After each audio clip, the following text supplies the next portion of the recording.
Olá, eu sou Fernando Múrcia e nesse vídeo vou tratar dos aspectos introdutórios da contabilidade.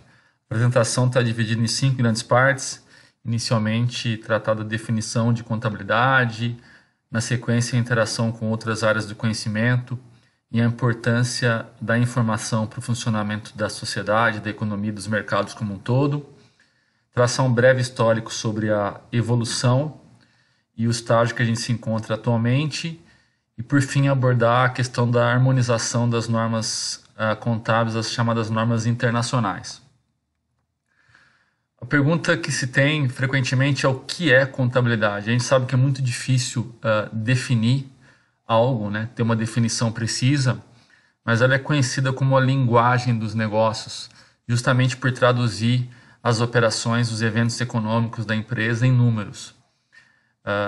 Muitos também consideram como um modelo de representação de uma realidade econômica, de uma realidade empresarial.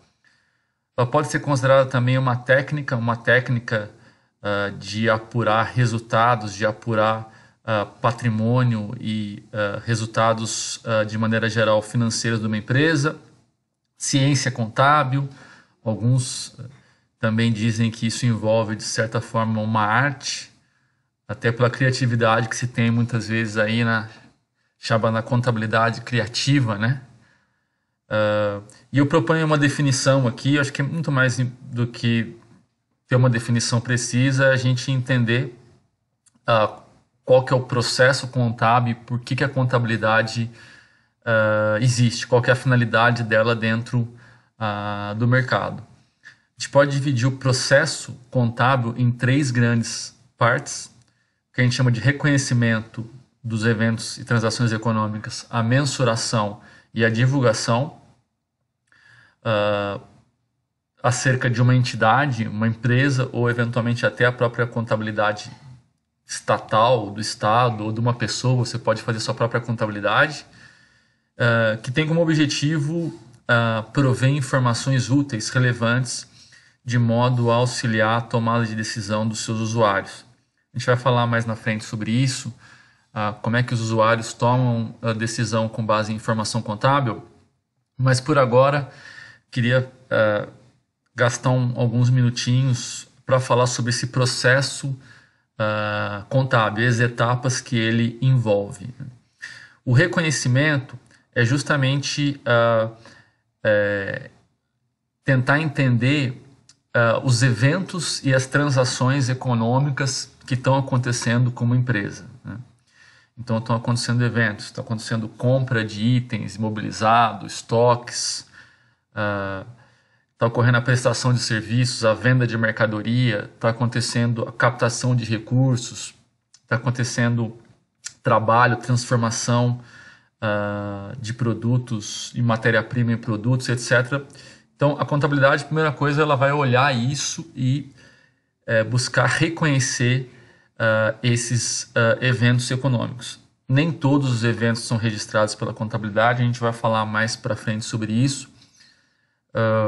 Uma vez reconhecido, você tem que mensurar. Mensurar é justamente atribuir um valor econômico, um valor monetário. Então, eu vendi uma mercadoria, qual o valor que eu vou registrar a venda, né? O valor da nota fiscal, se eu vendi a prazo, eu preciso registrar isso ao valor de hoje, o valor presente.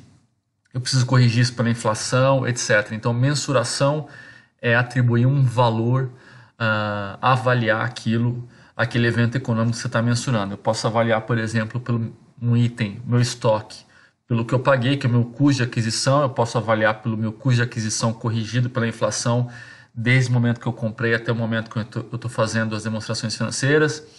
Eu posso, enfim, mensurar isso pelo valor de mercado, o valor justo. Então, eu reconheço, mensuro e a última etapa é a chamada evidenciação, ou como a gente costuma chamar, o disclosure dessas informações para os usuários. Então, o disclosure justamente é você divulgar, é você transparecer isso, comunicar isso para os usuários, tá? E aí, uma vez entendido esse processo contábil, a gente pode entender o resultado final desse processo, que é justamente os relatórios que são extraídos através da contabilidade, ou as próprias demonstrações contábeis, ou também chamadas de demonstrações financeiras no mercado. Os relatórios, ele pode ser qualquer tipo de relatório, por exemplo, de ordem mais gerencial, que a administração da empresa utiliza para tomar decisão envolvendo, por exemplo, comprar determinado item, investir num projeto, terceirizar ou não a mão de obra, enfim.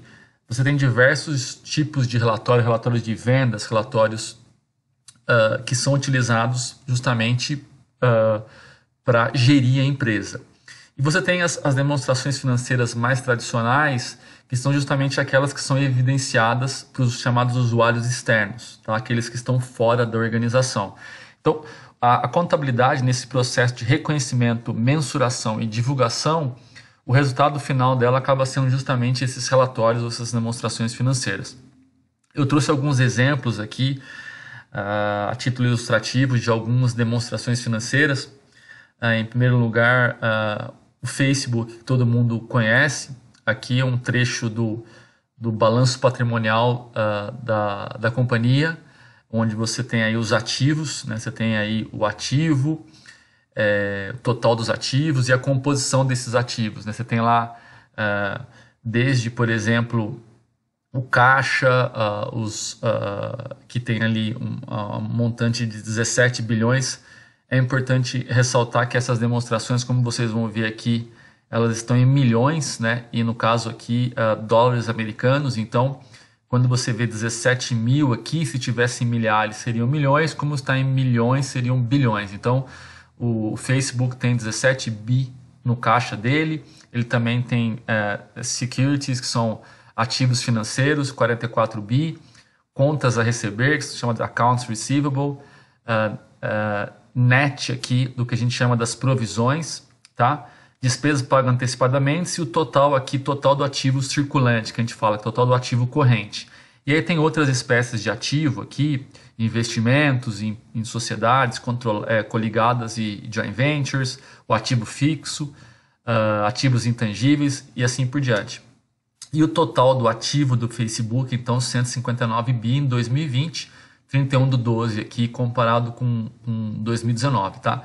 Então, apenas título ilustrativo, eu acho que mais fácil do que explicar o que é contabilidade e muitas vezes entender um pouco mais de detalhe esse processo, a gente entender o relatório final, que a gente costuma ver, seja para quem faz a sua própria contabilidade, seja para quem investe no mercado, nas empresas, no relatório que a gente trabalha. Aqui trouxe um outro trecho de demonstração contábil da Petrobras também, do ano de 2020, e aqui já é a demonstração de resultado, que a gente fala que ela mostra o desempenho da companhia em determinado período. Então, você tem ali as receitas que ela teve, aqui nós temos também mesma coisa em milhões, só que reais, né?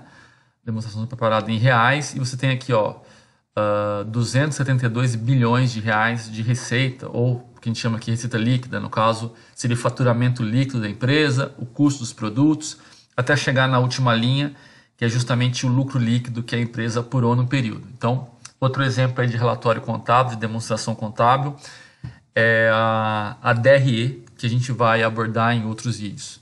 Tá? Aqui você vai ter uma demonstração que tem um caráter mais dedutível. Você começa com a receita da empresa e vem deduzindo as despesas até chegar no lucro líquido, que é o que sobra, enfim, para o pagamento de dividendos, é o que sobra para os acionistas. E por fim, uma terceira também exemplificativa, exemplo de demonstração financeira, nesse caso, eu não coloquei aqui, mas é o da Vale, tá? Vale do Rio Doce, e você tem a demonstração do fluxo de caixa, que ela demonstra justamente tanto a geração de caixa da empresa, que é esse chamado fluxo de caixa operacional, caixa gerado pelas atividades operacionais. Você tem as atividades de investimento, que é o que ela investe, geralmente a gente chama na prática muitas vezes de CAPEX, que é o investimento em ativo imobilizado, intangível, software, e também compra de outras participações societárias. E você tem as atividades de financiamento. Tá? Financiamento está envolvendo basicamente seja captação de recursos com os acionistas, então emissões de ações, IPOs, follow-ons, ou captação via instituições financeiras, por exemplo, bancos ou títulos de dívida, como debêntures, notes e assim por diante.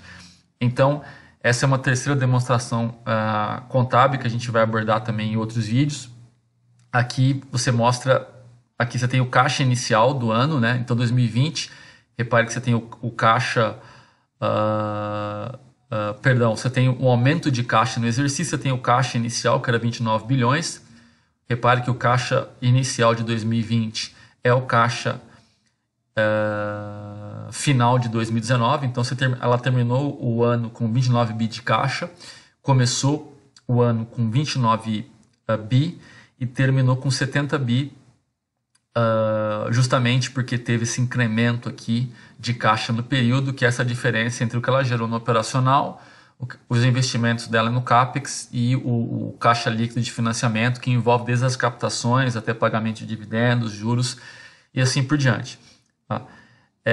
A ideia aqui não é exaurir essas demonstrações financeiras, é muito mais nessa aula inicial a gente apresentar o produto final da contabilidade, que são as demonstrações financeiras. Então, a gente falou que a contabilidade é essa linguagem que tem como objetivo prover informações úteis para os usuários. Então, tive alguns exemplos de demonstrações contábeis. E aí, quem seriam esses usuários? Tá? Eu coloquei alguns aqui, os principais, a gente costuma dizer que são aqueles que provêm capital de risco para as empresas, que são justamente os acionistas e os credores, né? O passivo e o patrimônio líquido da empresa, são aqueles que colocam dinheiro no risco, são os principais usuários das demonstrações financeiras. A gente também os usuários internos, que estão dentro da empresa, então o management, a gestão, utiliza os relatórios para tomar de decisão. Eles não são os principais usuários porque a gente costuma dizer que eles têm acesso privilegiado à informação, eles são insiders, eles já estão dentro da organização. Então, as demonstrações financeiras de propósito geral, elas têm como usuário principal justamente aqueles que estão fora da organização, principalmente os acionistas e credores. E você tem outros usuários, como por exemplo o próprio governo. A gente vai ver que o governo usa a contabilidade para fins de tributação, dos seus mais diferentes tributos, ou ainda para fins de regulação, seja para fins de determinação, por exemplo, de concentração de determinado setor, para fins de regulação das atividades, de concessões, de privatizações, etc. Você teria ainda outros usuários, né? A gente pode dar o exemplo aqui, os sindicatos, né, que vão lá barganhar através das demonstrações financeiras, incrementos de salário para os funcionários da empresa, PLR, etc. A própria sociedade como um todo, né, todos nós acabamos sendo influenciados pelas organizações, então uma maneira dessas organizações prestarem contas é através das suas demonstrações financeiras, então todos nós somos potenciais usuários disso. E aí eu estou colocando aqui ONGs e outras coisas, principalmente quando a gente começa a expandir um pouco mais o conteúdo da divulgação para não abordar apenas informações econômico-financeiras, mas também informações de caráter socioambiental, ESG, coisas desse tipo. Tá? E aí comentar rapidamente aqui, nessa aula introdutória, como é que os usuários usam informação contábil. Então eu trouxe aqui exemplo de usuários que são analistas que usam as demonstrações financeiras para fins de recomendação de compra, venda ou manutenção de papéis de ações da empresa. Tá? Então eu peguei a título ilustrativo aqui também no site, todas as informações são públicas, tá? Estão no site da Petro. E aí você tem o que a gente chama dos analistas sell-side, que são analistas que acompanham os resultados da empresa e eles acabam fazendo essas recomendações. Eles estudam as empresas, analisam demonstrações financeiras, analisam outros aspectos. Nesse caso, por exemplo, como é que vai ser o comportamento para a demanda de petróleo, preço do petróleo, eventuais questões envolvendo riscos políticos na companhia, cenário econômico, enfim, uma série de fatores, não apenas demonstrações financeiras, e a partir disso eles usam as demonstrações financeiras como input para os seus modelos para fazer previsões acerca do futuro da empresa e com base nessas previsões chegar em determinado valor e comparar esse valor com o que a empresa está sendo negociada, que a gente chama de preço de tela. No caso, quando eles acreditam que o valor é superior ao que está sendo negociado, eles fazem recomendação de compra, caso contrário, recomendação de venda, de manutenção e assim por diante. Tá? Então, alguns exemplos são esses analistas sell-side. Você tem também o que a gente chama de analista buy-side, que são aqueles que estão dentro dos fundos de investimento, que acabam fazendo esses tipos de análise para fins de decisão de compra das ações, eles mesmos, para colocar essas ações, encarteirar isso, colocar isso dentro do fundo. Tá? E aí, aqui é um exemplo de intermediário, mas o próprio acionista poderia fazer isso. Então, se um de vocês ou nós temos interesse em investir na Petrobras para fins de aposentadoria, enfim, para fins de ganhar dividendos, a gente vai e o interessante é que a gente analisa a demonstração financeira da empresa para ver a saúde financeira, para verificar rentabilidade, endividamento e outros fatores que a gente vai abordar em outros vídeos.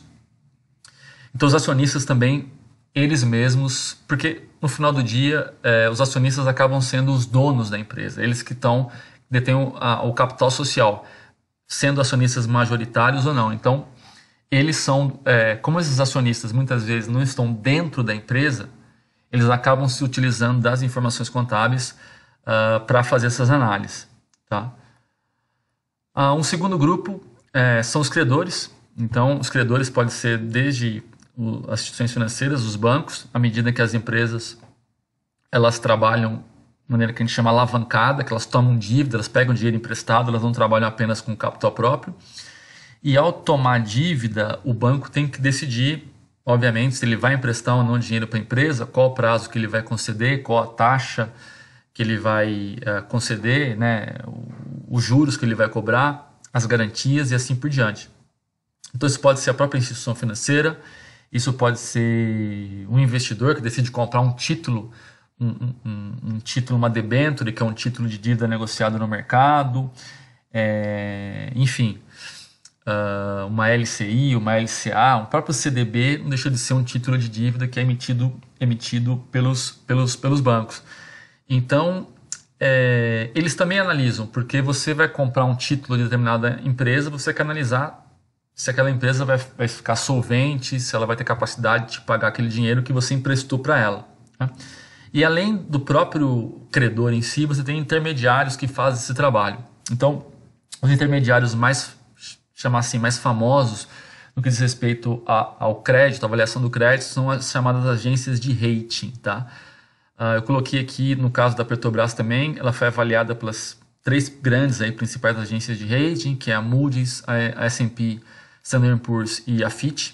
E aí tem o grau, aquela sopa de letrinhas que vocês conhecem, que vai lá desde o AAA, AA, até C, D, e as escalas que são utilizadas, que basicamente refletem a capacidade da empresa de honrar os seus compromissos. Então, quando você tem uma empresa ou um país que ele é bastante saudável, que ele tem uma capacidade muito boa de honrar seus compromissos, ele vai ter um rate bom. À medida que a situação começa a deteriorar, isso é o mesmo para a empresa, o rating dele começa a diminuir, e é isso que esses agentes intermediários, que são as agências de rating, fazem. Obviamente que para fazer isso eles avaliam vários tipos de informações, e dentre elas, uma das mais importantes, sem dúvida, são as demonstrações financeiras. Então, as agências de rating e os credores em geral são alguns dos principais usuários da contabilidade.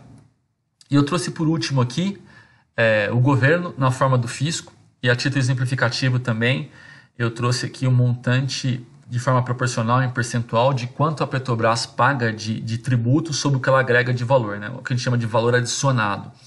Então, se você reparar que em 2020, 47% do valor adicionado pela Petrobras, como se fosse o PIB por empresa, tá? Ele não é exatamente o PIB, porque ele não tem uma diferença, que o PIB é calculado por produção e valor adicionado é calculado pelo regime de competência. A gente vai falar mais disso lá na frente. Mas se você admitir um nível de estocagem igual, ou estoque inicial zero, estoque final zero, o valor adicionado pela contabilidade ele seria quase que o PIB por empresa. E o que a gente repara é que 47% do PIB da empresa naquele período, 2020, e 54% em 2019, ele foi distribuído na forma de tributos. Então você tem vou pegar 2020, 47% foi tributos, 38% foi instituições financeiras e fornecedores, 12% foi administradores, né, salários e executivos, e 3% veio para os acionistas. Aqui no ano de 2019, 15% para os acionistas. Significa o quê? É aquela coisa que a gente sempre ouve, né, que o principal sócio das empresas acaba sendo o fisco. Então, de tudo que ela gera de valor, aproximadamente 50% acaba sendo distribuído de volta não, para o governo, né? E isso se dá através dos tributos, dos impostos. Então, sem dúvida, o governo, na forma do fisco, é um dos principais usuários da contabilidade. A gente vai abordar em outros vídeos, mas são diversos os tributos que as empresas pagam, desde os tributos sobre a receita, que vocês conhecem bem, IPI na indústria, o ICMS sobre circulação de mercadorias, o ISS prestação de serviços, IOF, aí você tem imposto de renda, contribuição social, vocês têm enfim, poderia ficar discutindo aqui diversos tributos que as empresas têm que pagar, e para definir isso o governo acaba sendo um dos principais usuários das informações contábeis, tá? Feito então essa breve introdução, a gente falou o que é a contabilidade, qual que é o objetivo dela, que é prover essas informações úteis e auxiliar os usuários a tomar decisão.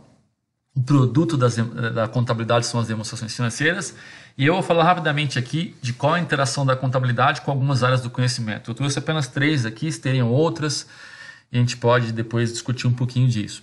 Mas com a administração, eu acho que a relação é bastante direta à medida em que o management, a administração da empresa, ele tem como objetivo, que a gente fala na teoria de administração financeira, é maximizar o valor dos acionistas, né? É gerar riqueza para a empresa, é maximizar isso. E para isso, ele precisa, obviamente, entender bastante dessa parte financeira. Como a gente comentou, a contabilidade acaba sendo a linguagem dos negócios, a linguagem financeira. Então, se você não conhece isso, você não conhece seus custos, suas margens, seu lucro, seus investimentos, sua rentabilidade, sua liquidez, seus custos fixos, seus custos variáveis, orçamento, enfim, se você não tem um conhecimento muito claro disso, e se você não toma decisões racionais e econômicas com base disso, você não maximiza o valor da empresa e também, obviamente, você corre o risco de quebrar a empresa, né? E a gente consegue ver aí nas estatísticas a proporção a taxa de mortalidade das empresas, e um dos motivos que as pesquisas indicam é justamente a falta de planejamento e conhecimento financeiro. Obviamente não é a única coisa, não é o principal, você tem que ter um produto bom, você tem que ter marketing, tem que ter inovação, tem que ter RH e outras coisas, mas a gestão financeira da empresa é essencial.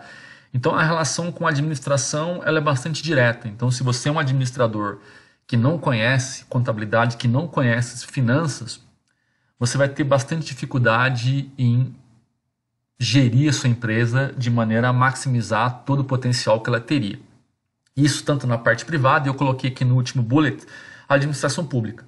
E eu acho que isso fica bastante claro para a gente, o tanto de ineficiência que existe na administração pública e como a gente poderia ter uma administração mais eficiente, gerando mais benefícios para os cidadãos como um todo. Então, seja o gestor público, seja o gestor privado, ou seja nós mesmos na nossa contabilidade pessoal, é importante ao administrar a nossa vida, ao administrar nossos recursos, que a gente tenha uma boa percepção, um bom conhecimento de contabilidade para nos auxiliar a tomar as melhores decisões.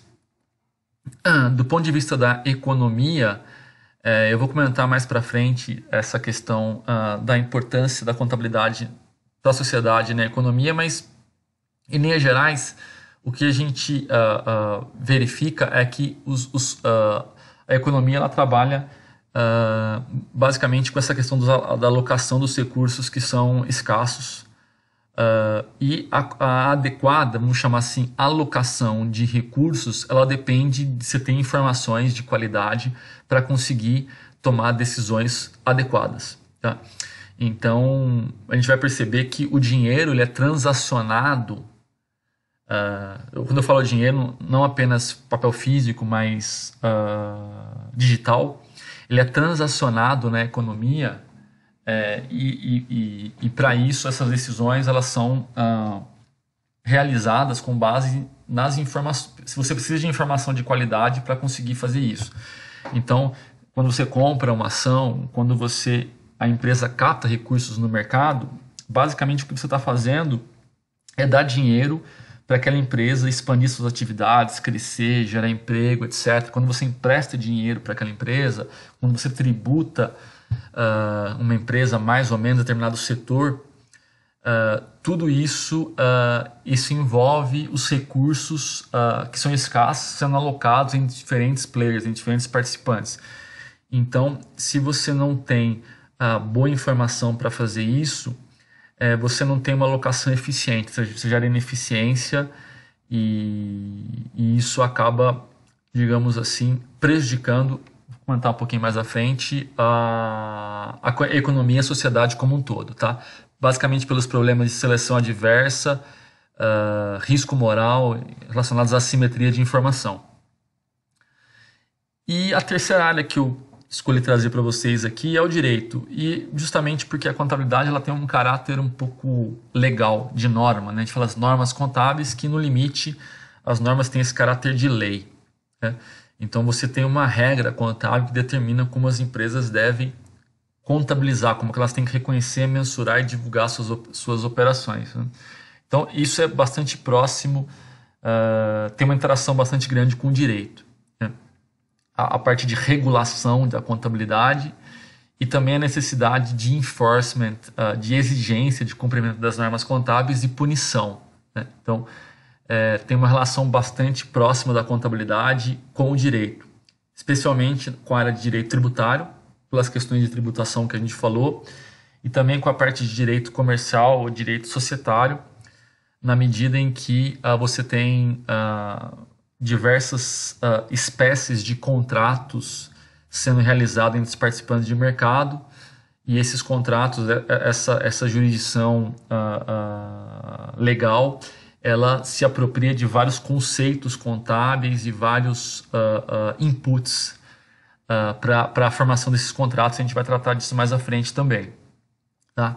E aí teriam várias outras áreas, não quero gastar muito tempo aqui de vocês com essa parte mais teórica, mas a contabilidade tem relação, por exemplo, com a parte de comunicação, na medida que a contabilidade é justamente contar a história através de números, através de relatórios de uma empresa, então tem uma relação muito grande com comunicação. Tem uma relação com psicologia, obviamente, com a questão de racionalidade, de tomada de decisão, de vieses, e as mais diversas áreas, tá? Então, eventualmente dentro da academia a gente coloca as coisas dentro de caixinhas, né? Mas a gente sabe que na prática não é bem assim, não existe só uma caixinha de contabilidade, existe a contabilidade dentro de um contexto. Então, tem coisas que têm um overlap, tem coisas que tangenciam umas às outras, e a contabilidade ela não está no vácuo. Tá bom? Dito isso, eu comentei que eu ia falar um pouquinho por que a contabilidade, então, ela é importante para o funcionamento da sociedade, da economia, e isso vocês podem verificar, por exemplo, nos países mais desenvolvidos, mais capitalistas, que têm mercados mais desenvolvidos, a importância que a contabilidade e os próprios profissionais de contabilidade ganham nesse mercado. Porque se entende justamente um pouco disso que eu vou comentar com vocês, que a contabilidade, a informação contábil, ela tem 3 funções principais aqui, e aí algumas dessas poderiam ser agrupadas, poderiam ter outras, mas ela contribui para a redução de assimetria, ela é base para a formação de contratos e existe, a partir dos relatórios contábeis, um monitoramento do management, da gestão, que é o agente que toma conta dos recursos, tá? Vou falar desse primeiro. A assimetria de informação, como o próprio nome já diz, algo assimétrico, né? Simetria quer dizer uma certa paridade, um mesmo nível de informação, e um contexto de assimetria de informações contábeis, ele quer dizer basicamente que os usuários internos da empresa, aqueles que estão dentro da empresa, eles têm acesso privilegiado, eles têm mais acesso que os chamados usuários externos. Então imagina que, dá um exemplo aqui, a gente comprou a papel, a ação da Petrobras, você é acionista no final do dia, por mais que a sua participação seja ínfima, você também é um minoritário, um dono daquela empresa, você está colocando recursos à disposição para os executivos tocarem a empresa para você. E esses executivos, eles têm acesso, eles estão dentro da empresa, você está fora da empresa. Então, qual que é o problema disso?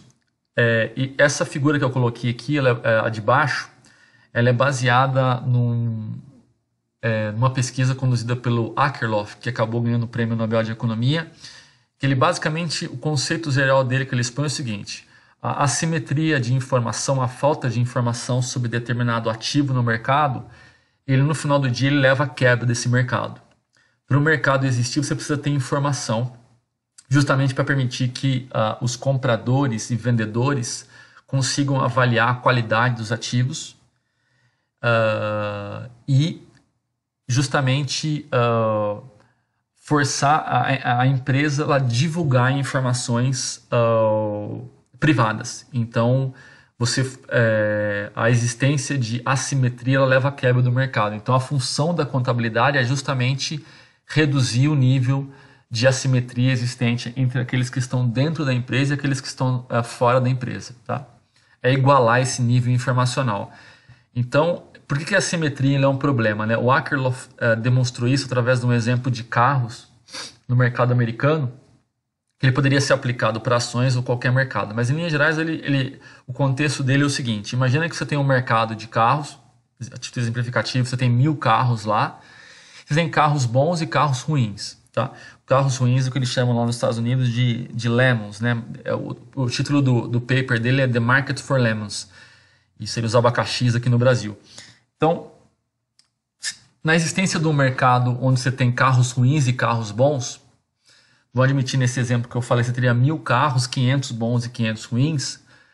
Se o usuário ele não consegue diferenciar esses 500 carros bons, 500 carros ruins, e ao comprar um carro, nessa mesma probabilidade, ele tem uma chance de pegar um carro bom, pegar um carro ruim, o carro bom vale 20, o carro ruim vale 10, o que o mercado começa a fazer? Ele começa a atribuir um preço médio, que é justamente a probabilidade de você ter um carro bom versus a probabilidade de você ter um carro ruim. E isso leva justamente ao preço, a um preço médio. Dado que você tem uma distribuição de 50% carros bons que vale 10, 50% de carros ruins que vale 20, você atribui um valor justo na compra do carro, você não consegue diferenciar entre carros bons e carros ruins. Você não tem informação.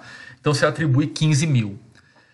Quando o mercado começa a atribuir 15 mil pelos carros, os vendedores de carros bons saem do mercado. E acabam ficando os carros ruins e os carros médios de 15 mil. Mas a mesma coisa. Por que os vendedores de carros bons eles não saem do mercado? Porque eles não têm interesse de vender o carro deles por 15, porque o carro deles é bom. E a mesma coisa vai acontecendo, fica os carros de 10, de 15, começa a atribuir um preço médio de 12.500, no final do dia sobra todo mundo sai do mercado, sobra basicamente os carros ruins. Então o mercado só tem vendedores de carros ruins no mercado.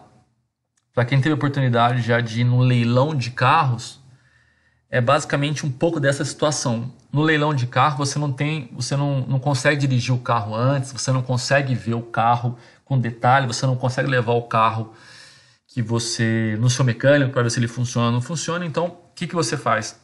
Dada essa assimetria de informação que você não tem todas as informações sobre o carro, você reduz o preço que você está disposto a pagar. Você não vai pagar um preço de tabela FIPE, por exemplo, num carro de leilão. Você vai pagar a tabela FIPE, que é o preço de mercado, num carro de um amigo que você conhece a procedência, você pode levar para o seu mecânico, dar uma volta, você pode fazer um test drive no carro, sabe que o carro é bom, você paga preço de mercado. No leilão, como você não sabe isso, você não tem esse conhecimento sobre o histórico do carro e diversos outros fatores, você reduz o preço que você está disposto a pagar. E é basicamente o que acontece no mercado em geral. Na presença de assimetria de informação, incerteza, o mercado reduz o preço que ele está disposto a pagar. E no final, quando existe muita assimetria, o mercado basicamente seca. É isso que Akerlof provou.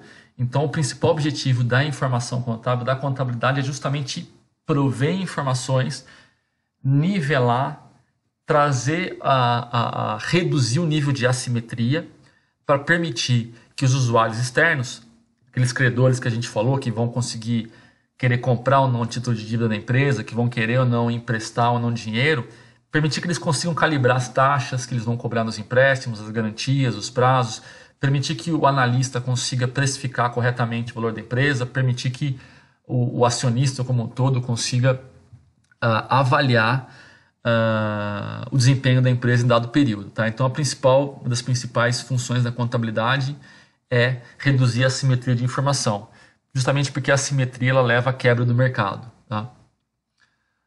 O segundo importância da contabilidade é na formação de contratos. Tá? O que a gente percebe, eu comentei um pouco disso na questão do direito tributário e societário, que existe uma gama de contratos formada entre as partes no mercado que utiliza como base inputs, informações contábeis. Então, a gente deu o exemplo dos impostos aqui. Você celebra digamos assim, um acordo com o governo te deixa operar, te deixa abrir empresa, contanto que ao faturar você tem que recolher o ICMS, o ISS sobre o faturamento. Se tiver lucro, você tem que pagar o imposto de renda, e assim por diante. Então, você tem um contrato é uma lei, uma obrigação, contrato lato sensu, que ele é formado com base em números contábeis. Se você tiver lucro, você tem que pagar imposto de renda. Tá? Então, a contabilidade ela fornece um input para fins de tributação.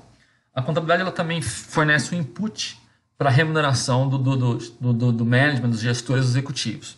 Então, é bastante comum, talvez nas empresas que vocês trabalhem, que tenha aí uma remuneração com base no lucro, por exemplo, no EBITDA, algum indicador extraído através da contabilidade. Você tem o bônus, você tem a chamada PLR, que é a participação nos lucros, que é basicamente o seguinte: a empresa deu lucro, você tem uma remuneração variável, a empresa bateu essa meta, você ganha isso, etc. Então, você tem um contrato de remuneração, um contrato de origem mais trabalhista, que ele utiliza como base inputs extraídos da contabilidade. Tá? A mesma coisa vale para os acionistas. Como vocês sabem, o dividendo que é pago aos acionistas, ele é justamente o dividendo, ele é uma parte do lucro que a empresa teve em dado período que você distribui de volta para o dono, para o acionista. Você tem tanto o dividendo como o juros sobre capital próprio.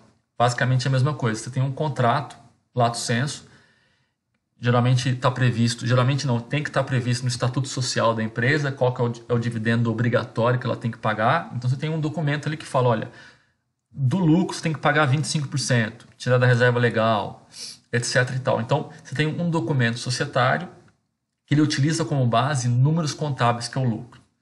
E eu coloquei outro aqui, que é o chamado os covenants de dívida. Vai um pouco naquilo que a gente estava discutindo, que quando os bancos, as instituições financeiras emprestam dinheiro para as empresas, elas correm o chamado risco de default. O que seria isso? É o risco do cara dar o cambal e não pagar de volta. Como é que você pode limitar esse risco, dentre outras coisas? É você, por exemplo, limitar a capacidade que essa empresa tem de contrair mais dívida, você colocar determinados gatilhos e cláusulas dentro desses contratos de financiamento, segundo as quais, se a empresa não respeitar determinados indicadores, que são esses covenants, uma dívida que é de longo prazo vira de curto prazo, ela tem que pagar a dívida de forma imediata, ela não pode pagar dividendo, ela não pode mudar o controle, enfim, uma série de proteções que os credores utilizam. E esses covenants, as cláusulas contratuais, elas também se utilizam de informações contábeis. Então, uma segunda função e importância da contabilidade para a economia é justamente o que a gente chama dessa função contratual da contabilidade. Os números contábeis, eles fornecem input, eles fazem parte de uma gama muito grande de relações entre as partes. E por fim, uma terceira importância da contabilidade é o que a gente chama dessa função mais de governança, que é o monitoramento da gestão. Esse é um conceito importante de discutir, que está nas raízes da separação entre controle e propriedade da empresa. Então, as empresas, as sociedades anônimas e as sociedades anônimas de capital aberto que estão em bolsa, é bastante comum que exista uma separação entre a chamada propriedade e controle. O que seria a propriedade? A propriedade é quem é o dono da empresa, tá? E o controle? O controle aqui é no sentido de controle dos recursos do dia a dia da empresa, tá? O que acontece? É aquele que o administrador da empresa, aquele que toma as decisões, ele é chamado de agente. Tá? Então, pegar esse exemplo da Petrobras para facilitar. Você foi lá comprou a ação da Petrobras, você virou acionista da Petrobras, você tem um executivo, CEO, CFO, os diretores lá tomando as decisões de alocação de recursos e tocando a empresa. Muito bem. De maneira geral, a literatura de finanças ela nos diz que o ser humano ele age para maximizar o seu próprio bem-estar. Isso significa o quê? Eu vou fazer as coisas que são boas para mim. Eu quero maximizar o meu próprio bem-estar. Então, esse agente, que é a pessoa que você contratou para tocar a empresa, ele tem incentivos econômicos para maximizar o próprio bem-estar dele, e não necessariamente o seu. E aí gera um conflito, chamado conflito de agência, que é justamente isso. Você contrata o cara para tocar a empresa para você, ele é seu funcionário, digamos assim. Então ele deveria agir no seu melhor interesse. Só que, se a literatura de finanças está certa, ele tem incentivos para agir de acordo com o próprio bem-estar dele. E aí surge esse conflito. Um exemplo bastante comum para quem já fez isso, fez reforma e tal, já construiu, é a questão de pedreiro e mestre de obra, né? Então você contrata o pedreiro para fazer uma reforma na sua casa, no seu apartamento, na sua edícula, para construir uma casa que você quer comprar para alugar, e ele é seu funcionário, você contratou ele para construir, fazer aquela obra. E qual que é o incentivo dele? O incentivo dele é ganhar dinheiro, trabalhar, às vezes não muito, e tocar a vida dele. Então, o que você faz, né? O que você tenta fazer? Você tenta alinhar o interesse dele ao seu. Só que é muito difícil às vezes. Então, como é que você tenta alinhar isso? Muitas vezes pela remuneração. O que você faz? Você fala assim, não, eu vou pagar o cara. Você tem duas formas de, basicamente, você pode fazer uma mescla disso de pagar o pedreiro. Você pode pagar ele por empreitada ou por dia. Se você paga o pedreiro por dia, quantos cafezinhos que ele toma por dia? Ele toma uns 8, 9 cafezinhos por dia, porque cada um ele está ganhando por dia, ele não tem incentivo de fazer a obra rápido. Ele quer jogar para frente, que quanto mais dias ele fica ali, mais ele ganha. Se por acaso você paga o cara por empreitada, qual que é o risco? Dele fazer a obra rápido, porque se ele está ganhando por empreitada, ele vai ganhar 10 mil para fazer a obra, ele quer terminar o mais rápido possível para pegar outra obra. Então você fica nesse dilema. E justamente por quê? Porque ele tem incentivo para maximizar o interesse dele e não o seu.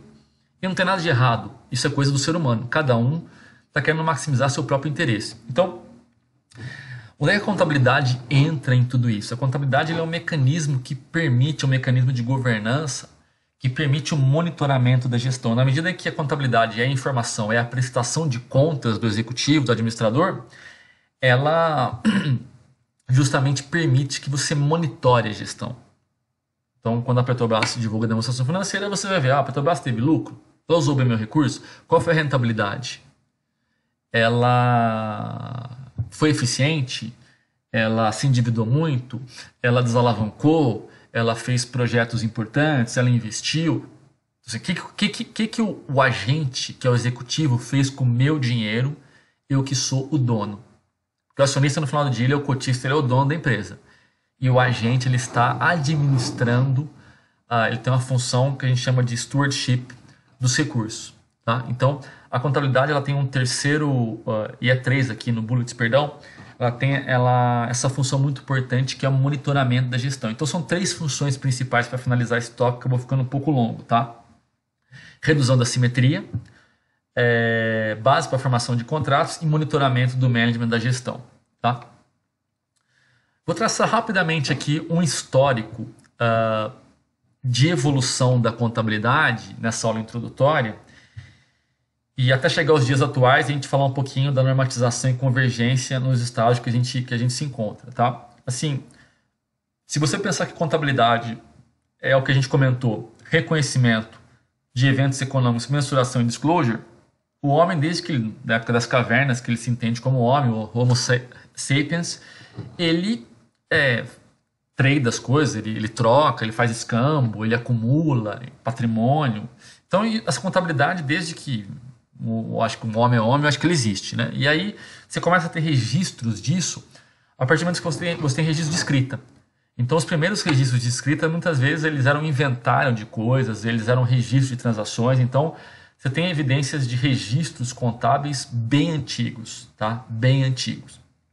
Agora, de uma maneira mais tradicional, costuma-se dizer que a contabilidade ela foi inventada, digamos assim, E essa questão de invenção está muito relacionada ao método das partidas dobradas, o débito e crédito, que a gente vai discutir um pouquinho nas próximas aulas. Isso veio por volta de 1500, com o chamado Frei Luca Pacioli. Tá? E isso veio nesse contexto do Renascimento, na Itália e da evolução do comércio no norte da Itália. E você tem a publicação do primeiro livro, que era um livro de matemática que abordava a contabilidade, um livro chamado Suma Aritmética. Tá? Então você começou a ter esse desenvolvimento ali dos registros contábeis de maneira mais formal, se é que a gente pode chamar.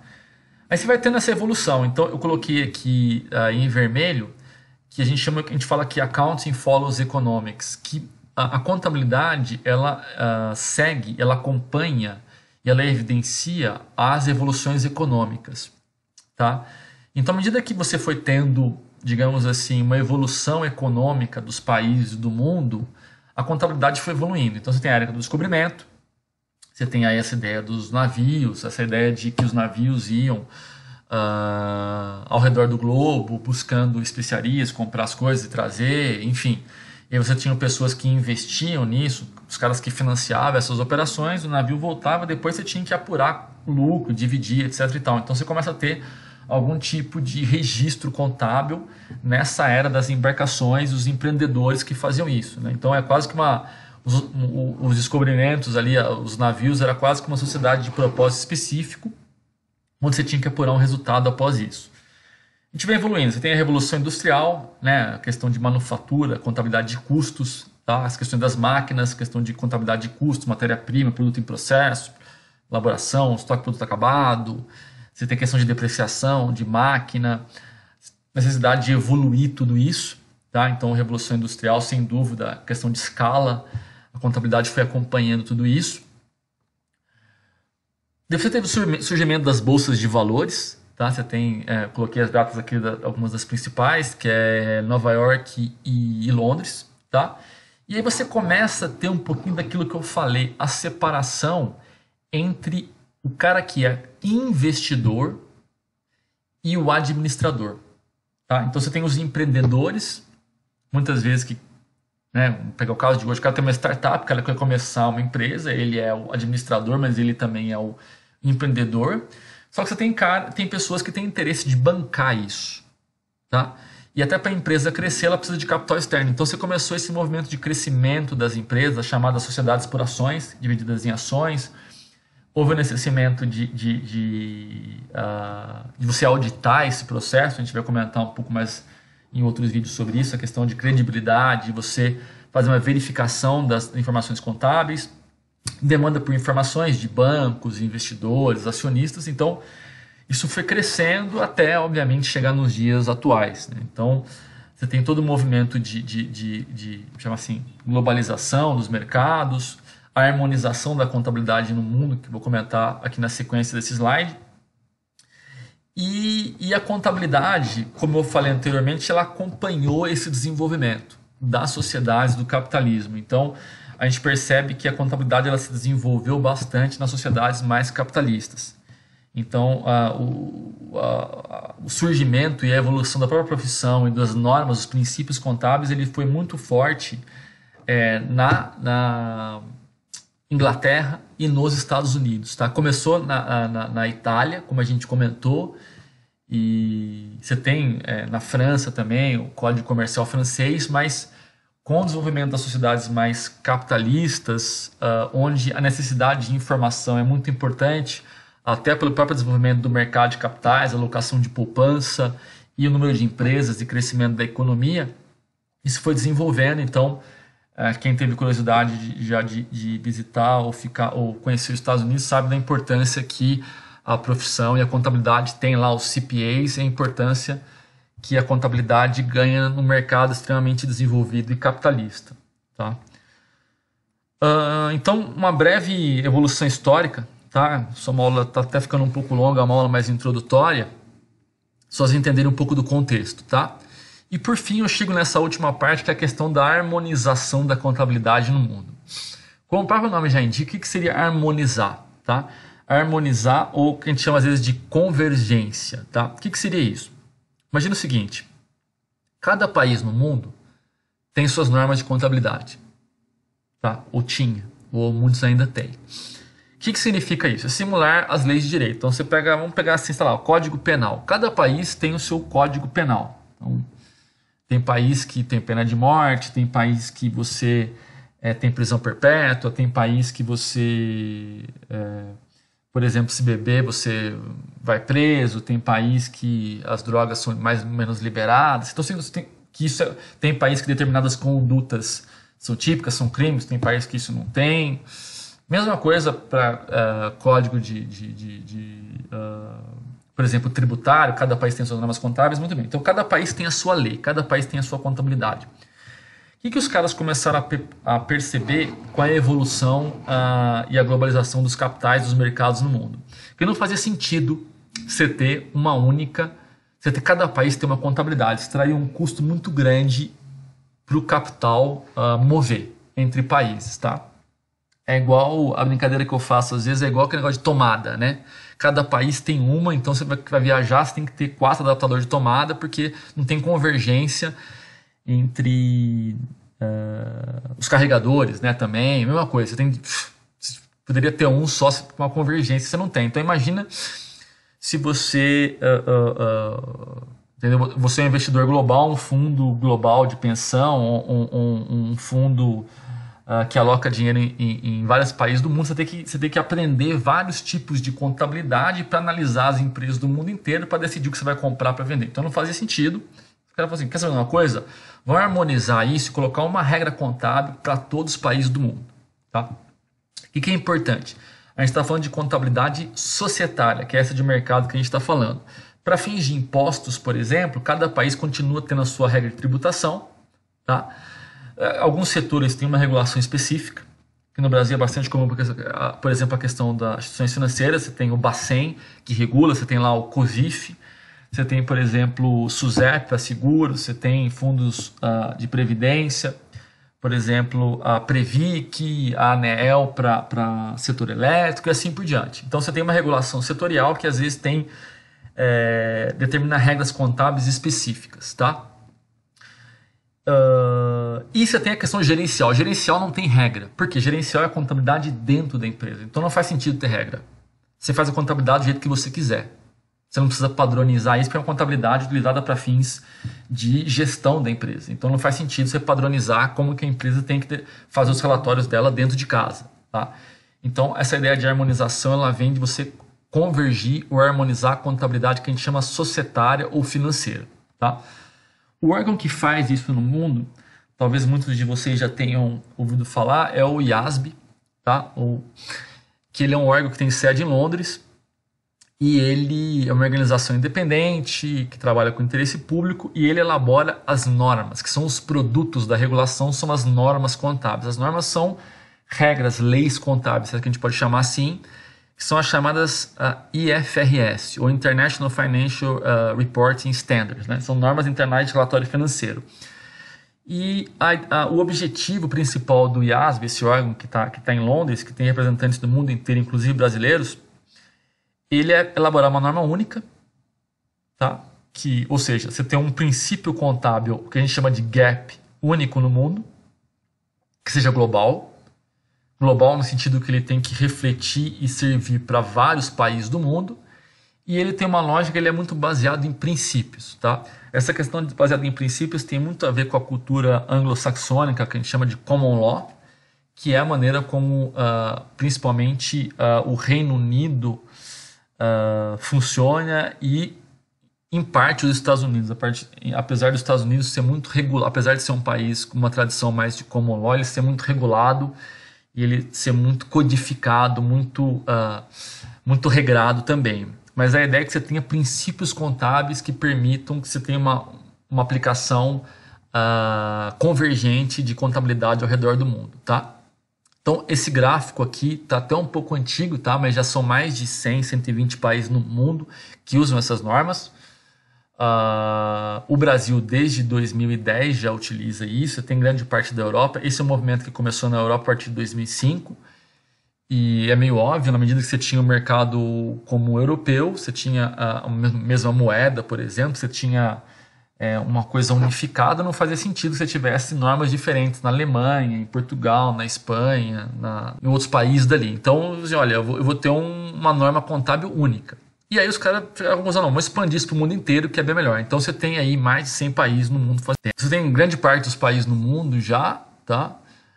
Fazendo isso, e um dos poucos países que não aderiu foi justamente os Estados Unidos. E por que não os Estados Unidos? Porque os Estados Unidos decidiu manter, ele tem um memorando de entendimento lá, que eles trabalham algumas normas em conjunto, mas os Estados Unidos ele decidiu manter a norma dele, né? O americano falou, não, é muito bom, o mundo inteiro usa, mas eu prefiro a minha. A minha ainda é melhor, que vocês vão ouvir falar muito e já conhecem, é chamado US GAAP. É o US, Estados Unidos, e o GAAP, que é justamente os princípios contábeis norte-americanos. Então, em linhas gerais, a gente pode dizer que no mundo hoje existe basicamente apenas 2 GAPs, tá? Principais, que são o IFRS e o US GAAP, são os princípios contábeis hoje principais no mundo, tá? O IFRS é utilizado por mais de 120 países e o US GAAP é utilizado pelos Estados Unidos. Importante comentar isso, que as empresas brasileiras que negociam as ações nos Estados Unidos, elas podem fazer FRS. Então, os Estados Unidos ele exige o US GAAP para as empresas americanas, mas se você é um foreigner issuer que tem ações ligadas lá, você pode arquivar suas demonstrações financeiras em IFRS lá, tá? Então, ele não exige que você faça o US GAAP. Você pode arquivar a mesma demonstração que você faz aqui no Brasil, lá nos Estados Unidos em IFRS, tá? Aqui, em linhas gerais, bem rapidamente, como é feita uma norma contábil, tá? Como é que é produzida uma norma contábil pelo IASB, você tem um processo de pesquisa, né? Você tem aí atividades que vão sendo avaliadas, vamos ter uma norma agora sobre a questão, sei lá, ESG, ambiental, social, crédito de carbono, então é feita uma pesquisa, tá? O que chama de, isso aqui que é o Outreach Activities com os stakeholders, eles dão input, você faz essa pesquisa, geralmente você começa com um chamado paper de discussão, tá? Discussion paper, que ele vai para consulta pública, ele vira um draft, um exposure draft, seria como se fosse uma minuta, tá? Para revisão, que também é alvo de consulta pública, até virar uma publicação IFRS publicado. E o que é importante? Quando o IASB ele publica uma IFRS, o IASB, como órgão inglês, ele não, mundial, mas com sede na Inglaterra, ele não tem poder de exigir que os países sigam as normas, né? São as jurisdições locais que têm que fazer a adoção. A gente vai comentar um pouco mais como isso é feito no Brasil. Depois tem aí o Post Implementation Review, que é a avaliação de como essas normas estão sendo aplicadas nas jurisdições, etc. E às vezes não, em muitos casos as normas são melhoradas, é um processo contínuo mesmo, contínuo de remissão de normas e assim por diante, tá? No Brasil, como eu comentei, a convergência começou a first time adoption, que a gente fala, foi no ano de 2010, tá? Mas aí a convergência começou em etapas, a gente começou lá com a decisão de adotar as IFRS no Brasil, de convergir as normas contábeis. E aí você criou um órgão para emitir essas normas aqui no Brasil, que foi o CPC, que eu vou comentar aqui para frente, e a gente fez essa convergência em 2 etapas, tá? O marco inicial foi a Lei 11.638 de 2017, tá? Ela tratou dessa convergência, dando poderes para a CVM, para as companhias abertas, e aí você tem toda uma questão que envolveu também o próprio Conselho Federal de Contabilidade, que lhe foi dado poder para emitir normas contábeis no Brasil, e o próprio Comitê de Pronunciamentos Contábeis, tá? E aí você tem a adoção das normas contábeis em 2010, então já fazem basicamente 10 anos aí que o Brasil, que as normas brasileiras estão em conformidade, em convergência com as normas internacionais, em grande parte das empresas do globo, tá? O CPC, e aí é o que a gente chama de... Não tem nenhuma relação com o Código de Processo Civil, as pessoas confundem, os juristas, mas o CPC ele é o Comitê de Pronunciamentos Contábeis. É como se fosse, chamar assim, para analogia, o IASB brasileiro. Ele é um órgão que emite normas contábeis no Brasil. Então, esse órgão ele foi formado, ele tem basicamente 6 grandes grupos que são representados, tá?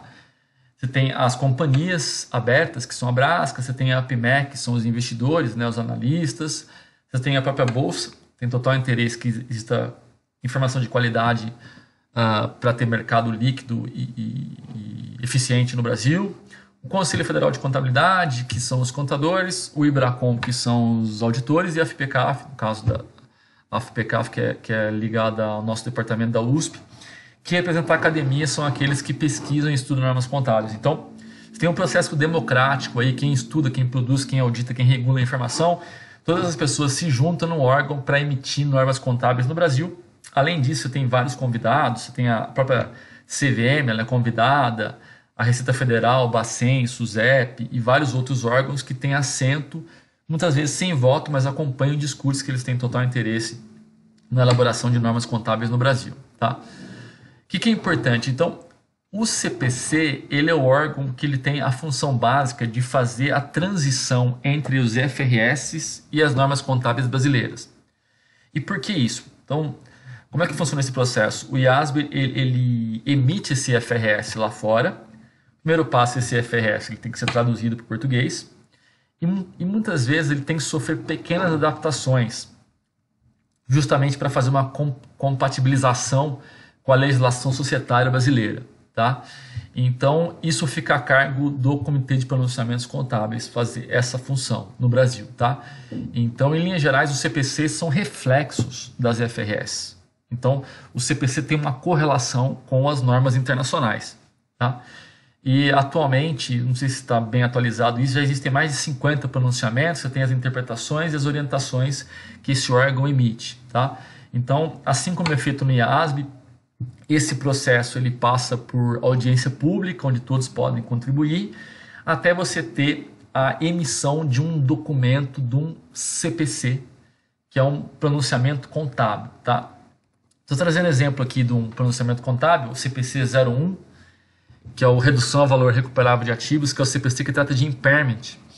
A gente vai comentar isso um pouco à frente, mas, em linhas gerais, é um pronunciamento que exige que as empresas façam testes de recuperabilidade para ver se os ativos são recuperáveis, se eles estão impaired ou não. Tá? Da mesma forma que o IASB emite normas e o CPC emite normas, o CPC ele não tem como, o condão, ele não tem enforcement para exigir que uma empresa siga. Então ele emite uma norma, ele não tem como exigir que uma empresa na bolsa, que um banco, ele não tem como exigir que um contador siga, ele não tem como exigir que ninguém faça. Ele não tem jurisdição sobre os entes no mercado. Então, essa jurisdição, esse enforcement, ele ocorre pelas entidades que elas vêm e pegam o CPC e transformam numa normativa para as empresas, para os profissionais que estão sob sua jurisdição. Então, por exemplo, cada CPC ele é transformado numa deliberação da CVM. Então, o que acontece? Uma vez que ele é transformado numa deliberação CPC, todas as companhias abertas têm que seguir. Então a CVM fala, você tem um CPC 01, que é a deliberação 639 de 2010, provavelmente não está atualizado, tá, pessoal? Sempre que isso é alterado, isso vai mudando o número aqui. Mas só para vocês entenderem um pouco do racional, então você tem justamente uma deliberação da CVM, todas as empresas têm que seguir. Você tem uma resolução do Conselho Monetário Nacional, todos os bancos, Banco Central, todo mundo tem que, os bancos financeiros têm que seguir. SUSEP, todas as seguradoras têm que seguir. CFC, Conselho Federal de Contabilidade, todos os contadores têm que seguir. Então é dessa forma que o CPC, que é a norma, se torna lei. É através dos órgãos que tornam isso aplicável às entidades e entes sujeitos à sua jurisdição. Tá? O que é importante? Você está vendo esse R1 aqui? Cada vez que as normas internacionais mudam, você tem que revisar o CPC. Por quê? A gente não está em convergência, então mudou lá, tem que mudar aqui. Tá? Então os CPCs são atualizados frequentemente, justamente para o Brasil continuar em convergência com as normas internacionais. Tá? Como eu falei, em alguns casos são feitas algumas adaptações. Tá? Só que essas adaptações elas não podem entrar em conflito com as normas. Então eu vou dar um exemplo aqui de uma adaptação que foi feita e ainda está vigente. Tá? Essa norma aqui ela trata da mensuração e reconhecimento das Property, Plant and Equipment, que é o PPE, que é a ativo imobilizado. A norma internacional, na mensuração, após o reconhecimento inicial, então você comprou, por exemplo, uma máquina. Depois de reconhecer, na próxima mensuração, no próximo, por exemplo, fechamento de balanço, a entidade pode escolher entre um modelo de custo ou o que a gente chama de reavaliação. Isso é o que a gente chama de uma política contábil. É uma accounting policy, tá? Então a entidade tem uma escolha. Ela pode escolher mensurar o seu imobilizado, seu ativo fixo, por custo, que foi quanto ela pagou, ou reavaliação, que é basicamente quanto aquilo ali vale ao valor de mercado disso. Aqui no Brasil, quando essa norma foi traduzida, repare que tem a mesma coisa. A entidade deve escolher entre o método de custo e o método de reavaliação. Só que foi colocado um pequeno disclaimer aqui antes só. Quando a opção pelo método de reavaliação for permitida por lei. E por que isso? Porque a Lei 6.404, que é a Lei Societária Brasileira, ela proibiu a reavaliação de ativos imobilizados. Tá? Então você tem uma legislação interna no Brasil que proíbe as empresas de fazer isso. Então, quando essa norma é incorporada no cenário brasileiro, a norma internacional ela fala assim, ó, você escolhe. E no Brasil a gente escolhe fazer só um método de custo. Justamente porque você tem uma legislação societária que te proíbe fazer isso. Tá?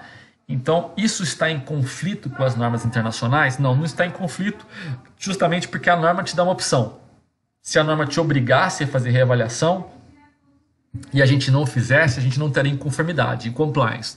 Mas como a norma te dá uma opção e você pode fazer qualquer uma das duas, você continua em conformidade com as normas internacionais. Então, apenas um exemplo de como é que são feitas pequenas adaptações, além da tradução do inglês para o português, são feitas pequenas adaptações e, às vezes, muitas vezes, requerimentos adicionais que vão além para adequar as normas internacionais ao contexto brasileiro. Tá? Você pergunta assim, beleza, Fernando, mas e quando o CPC não concorda com o IASB? Como eu falei anteriormente, quando ele não concorda, ele não pode simplesmente mudar a norma aqui. Porque se ele mudar a norma, a aplicação da contabilidade no Brasil vai ficar diferente das normas internacionais, diferente de outros países. A ideia não é que você tenha comparabilidade entre as empresas, então as empresas têm que aplicar as normas contábeis de forma uniforme. Então o CPC não pode simplesmente alterar aqui o que ele não concorda. Eventualmente, não concordo com esse pronunciamento. E faz total sentido, não é porque a norma vem de fora, que tudo é bom, tudo é maravilhoso. A gente poderia, do ponto de vista técnico, questionar cada requerimento da norma e falar, não, olha, o que a gente tem aqui é melhor, isso aqui eu não concordo e tal. Só que isso prejudicaria a nossa convergência. Então, o que a gente tem que fazer? O CPC faz isso. Ele manda contribuições para Londres para que isso seja alterado lá. Uma vez que é alterado lá, a gente consegue alterar aqui. Tá? Então você não pode simplesmente alterar aqui para não colocar em risco a convergência. Tá? Maravilha, eu falei tudo isso e falei assim, tá, legal. Mas por que convergir? Tá? Eu comentei um pouquinho, vou colocar algumas coisas aqui. Tem prós e contras, eu acho que no final do dia é uma questão empírica, tem que provar se isso é bom ou ruim. Eu vou comentar um pouquinho aqui dos pontos positivos, como é que isso é vendido também, qual foi o racional para se adotar, e a gente pode concordar ou não, e tem pesquisas que verificam isso. Por exemplo, se tem redução em custo de capital das empresas, tem mais investidores institucionais, se o mercado ficou mais líquido, etc, etc, etc. Tá? Então é uma questão empírica se é bom ou não a gente optar em não ter uma norma contábil brasileira e decidir adotar uma norma internacional que tem mais de 100 países que adotam. Tá? Eu particularmente entendo que sim, pelos benefícios que eu comentei, de atração de investidor estrangeiro, de questão do mundo inteiro estar nessa mesma tocada, não faz sentido só o Brasil ter um gap local, tá? Mas é sujeito a críticas. Tá? Então assim, da ótica das empresas, tá? Então pensa uma empresa que está em diversos países. Vou pegar o caso da Petro, que a gente já citou aqui. Então a Petro tem operação no Brasil, tem operação na Bolívia de gás, tem operação na África, tem operação... Maravilha. Então o que ela teria que fazer se tivesse uma norma de contabilidade em cada país? Então ela tem que fazer a norma de contabilidade boliviana, ela tem que fazer a norma de contabilidade da África do Sul, ela tem que fazer a norma de contabilidade brasileira. Então cada uma tem uma norma. Depois a Petro também tem ações em Nova York, ela tem que pegar a demonstração financeira dela e traduzir para a norma americana, então colocar numa outra norma. Depois ela tem que pegar, ela tem ações na bolsa, sei lá, do Reino Unido, então ela tem que colocar né? Então, assim, tudo isso gera um custo para as empresas, porque ela tem que ficar mudando de procedimento. A partir do momento que todos os países do globo têm a mesma norma contábil, ela unifica, ela tem uma normatização contábil única em todos os países. Então, o custo de preparação, em tese, diminui. E a mesma coisa para as empresas de auditoria, que tem que auditar empresas no mundo inteiro. Tá? Para mim, sem dúvida, o principal benefício da convergência é a questão do usuário. Tá? Então, assim, eu quero comparar duas empresas, eu quero comparar, não sei, a Embraer com a Bombardier, eu quero comparar a Vale com a Rio Tinto. Se eu tenho duas normas contábeis distintas, a gente vai discutir em outros vídeos, você pode ter a mesma desempenho econômico financeiro da empresa, mas se você usa normas contábeis distintas, você vai ter resultados distintos. Você vai ter patrimônios diferentes, lucros e prejuízos diferentes, passivos diferentes, ativos diferentes. Não porque a situação econômica financeira da empresa é diferente, mas simplesmente porque as regras contábeis são diferentes. Isso prejudica a comparabilidade.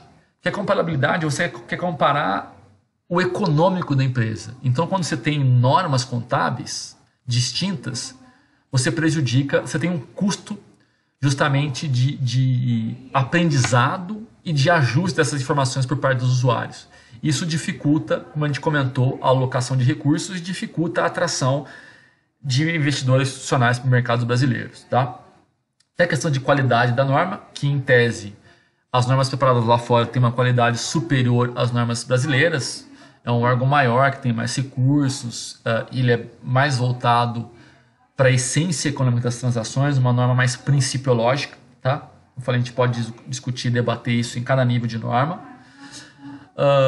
Do ponto de vista do país, como a gente falou, a principal justificativa foi tentar ter um mercado mais abrangente, mais líquido, automaticamente com maior liquidez, menor custo de capital, mais dinheiro entrando no Brasil, mais crédito, mais capital, mais empregos, mais projetos. Essa foi um pouco da ideia. Tá? Do ponto de vista dos profissionais, analistas e até contadores em si, então quem aprende a contabilidade hoje no Brasil, um pouco do que a gente vai discutir aqui nos vídeos, teoricamente você pode trabalhar em qualquer país do mundo, porque quase todos os países estão aplicando essas normas que a gente aplica aqui. E mesmo quando você vai para os Estados Unidos, a diferença entre o IFRS e o US GAAP não é tão grande. Então, se você entende bem as IFRS, os CPCs, você provavelmente vai entender bem o US GAAP e vai conseguir analisar bem as empresas americanas. Tá? Então, do ponto de vista do profissional, eu digo que isso foi bastante positivo também. E a gente percebeu, inclusive, uma maior demanda pela contabilidade, pelo estudo, justamente porque, obviamente, tem pessoas que têm interesse de sair do país. Então, se o que eu vou aprender aqui, eu posso depois trabalhar numa empresa de auditoria lá fora, numa multinacional lá fora, porque a contabilidade é a mesma. Tá? Tudo bem? Então, algumas das justificativas por que harmonizar. E eu acho que é isso. Tá? Eu pedi desculpa, eu acho que o vídeo ficou um pouco longo, 33 slides. Eu acabei talvez sendo um pouco talvez não, com certeza sendo um pouco prolixo nessa aula inicial.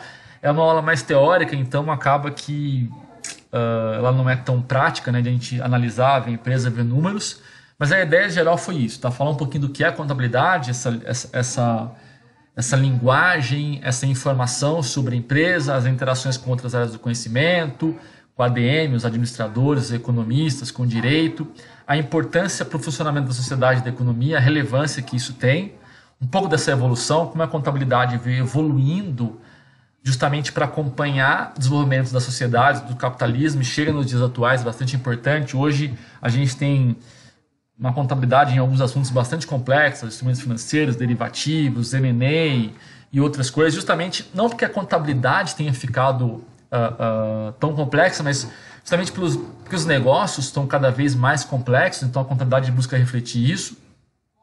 E por fim, a gente conversou um pouquinho sobre essa questão da globalização, da harmonização do IFRS do CPC. Tá? Obrigado para quem aguentou.